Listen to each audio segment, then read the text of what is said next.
Gimana hukumnya memberi hutang kepada orang minjam tapi berkali-kali nggak pernah bayar?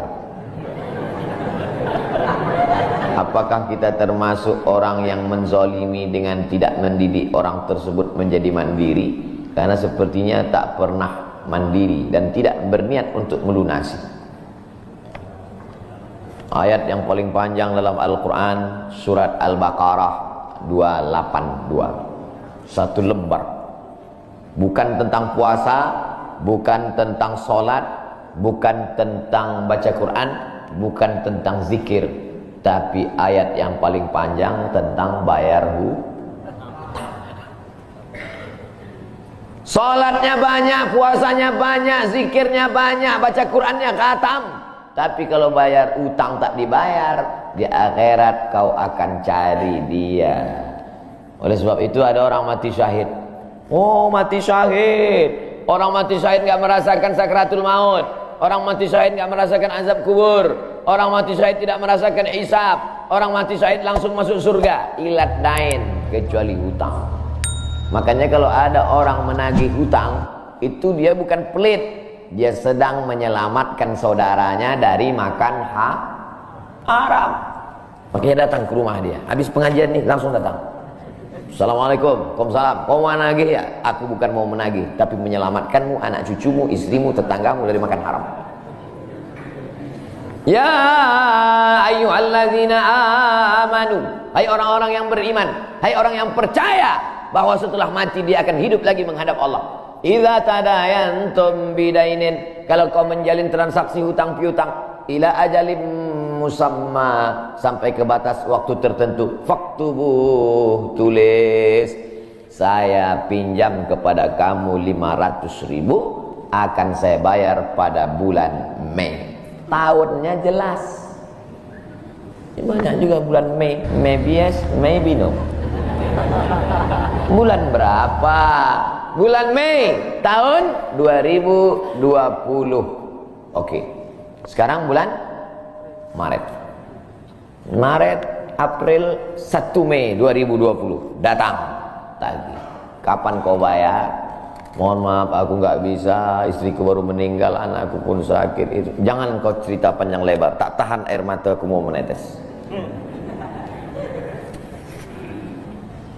Kalau dia dalam kesulitan, fanaziratun ila maisarah, tunggu sampai dia lapang. Maisarah artinya lapang. Tunggu sampai dia lapang. Setelah dia lapang, datang lagi bulan Juni. Kapan kau bayar? Aku belum bisa. Nampaknya lebih banyak ongkos minyak aku daripada uang yang kutagih. Yang paling bagus, wa anta saddaqu khairul lakum, kau sedekahkan itu lebih baik. Karena aku pun makin datang makin kumat darah tinggiku, kolesterolku pun makin naik. Jadi untuk yang 500.000 itu ku sedekahkan aja, ambil. Tapi yang menghafal ayat ini yang ngasih pinjaman, bukan yang minjam. Sekarang banyak salah hafal, yang minjam pula yang hafal. Begitu kita tagih, kapan kau bayar?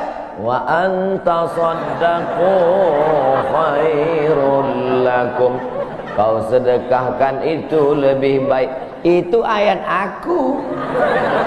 Ayat kau 8282. Banyak sekarang orang salah hafal ayat.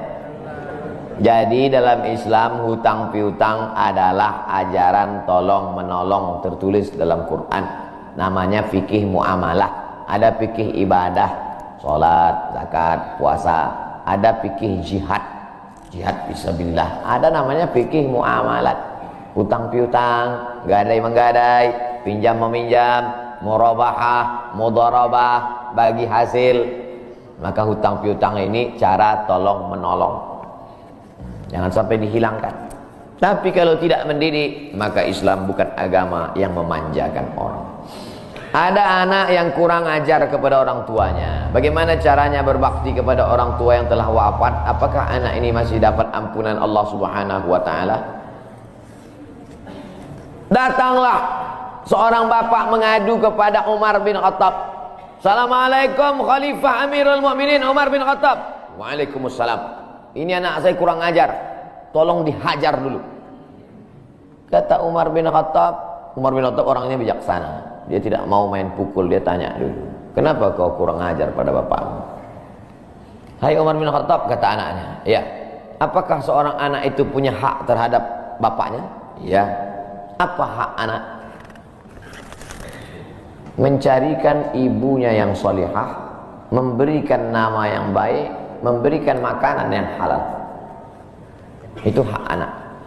Kata anaknya, ibuku tidak baik, makanku tidak halal, namaku pun tak baik. Apa kata Nabi kepada bapaknya? Apa kata Umar kepada bapaknya? Laqad aqaqtahu qabla an ya'aqqa alaik. Sebelum anakmu durhaka kepadamu, kau sudah durhaka duluan kepada anak. Jadi kalau begitu, ada anak durhaka, ada bapak ini jangan sampai anak bapak tahu. Nanti dia pulang, anak durhaka kok. Dia senyum, kau bapak durhaka.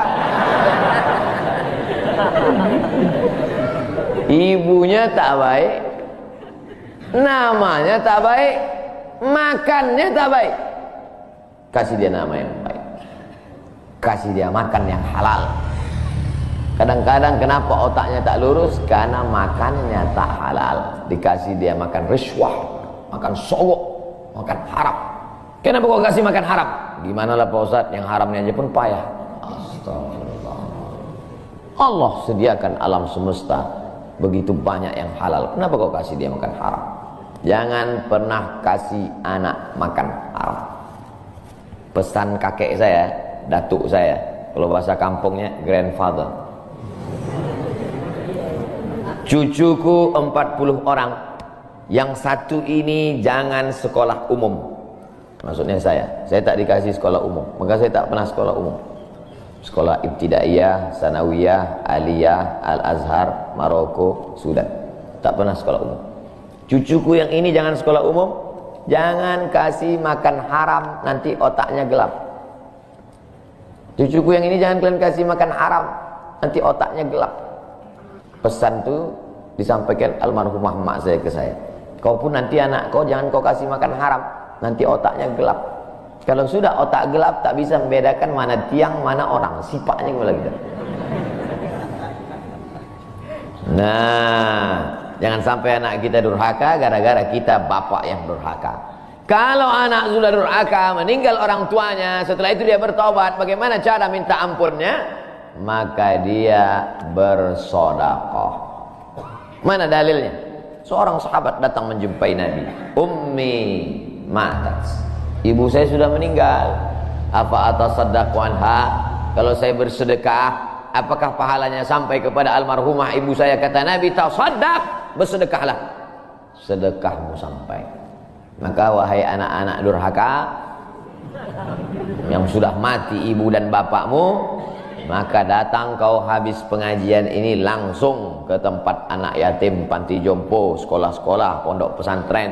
Tanya Pak Kiai, Pak Kiai, apa yang kurang di pesantren ini? WC. Karena pesantren santrinya 1000, WC-nya 2. Bayangkan panjang antriannya. Berapa yang keluar dalam celana? Saya bangunkan WC, pahalanya mengalir untuk almarhumah. Maka pagi, petang, siang, malam mengalir pahalanya. Sedekah. Ayu sedekatu afdal. Apa sedekah yang paling afdal? Saqiyul ma', memberi air minum.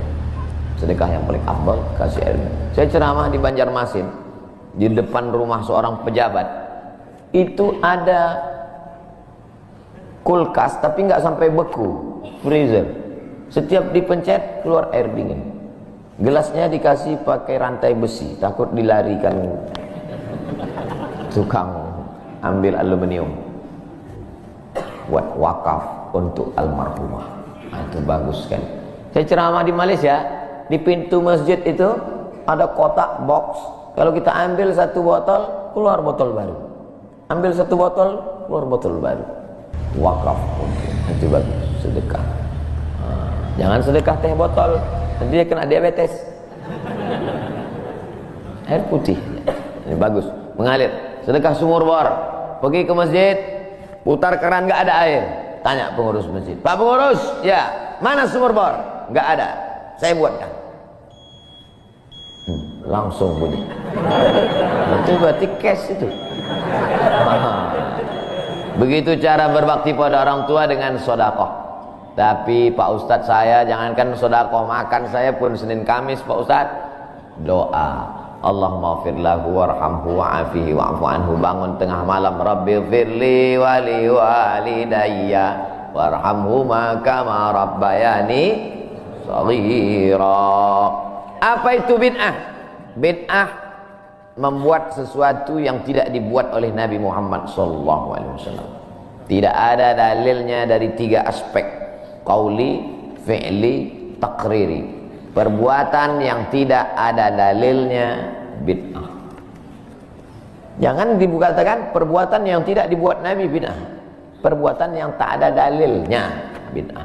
Karena kalau dikatakan yang tidak dibuat Nabi bid'ah, Nabi tidak pernah pakai peci. Tunjukkan saya mana hadis Nabi pakai peci. Berarti peci ini bid'ah. Nabi mimbarnya tangganya dari depan. Ini masjid tangganya dari belakang. Berarti mimbar ini bid'ah. Mimbar Nabi tangganya dari depan, 3 lantai, 1, 2, 3. Jadi yang dimaksud dengan bid'ah perbuatan yang tidak ada dalilnya. Misalnya jam 12 siang ada bapak-bapak di panas terik tegak menghadap matahari. Pak, bapak mau ngapain? Aku mengagungkan Allah di bulan Rajab. Bid'ah itu.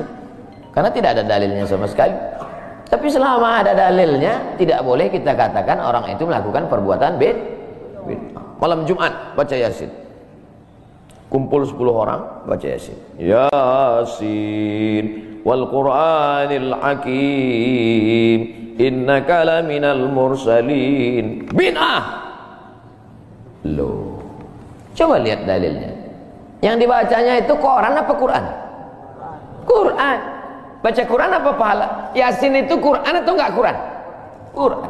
Man qara'a Yasin fi lailatin, siapa yang baca Yasin suatu malam, asbaha maghfuran lah. Subuhnya sudah diampuni dosanya. Mestinya baca Quran itu semua, tapi karena dia enggak sanggup semua, dia pilih hati Quran. Hati Quran itu Yasin. Sentuhlah dia tepat di hatinya, dia akan jadi milikmu untuk selamanya. Makanya orang sebelum ngapal Quran semua, yang dihafal hatinya dulu. Itu sebelum ngapal Quran, yang dihafal hatinya dulu. Apa hati Quran? Ya Yasin. Tapi jangan hatinya aja seumur hidup, yang lain juga. Nah, jadi jangan salahkan orang baca Yasin. Baca Yasin bid'ah. Loh, Yasin kan Quran. Baca Yasin malam Jumat nggak masalah. Seumur hidup baca Yasin masalah. Karena banyak surat yang lain.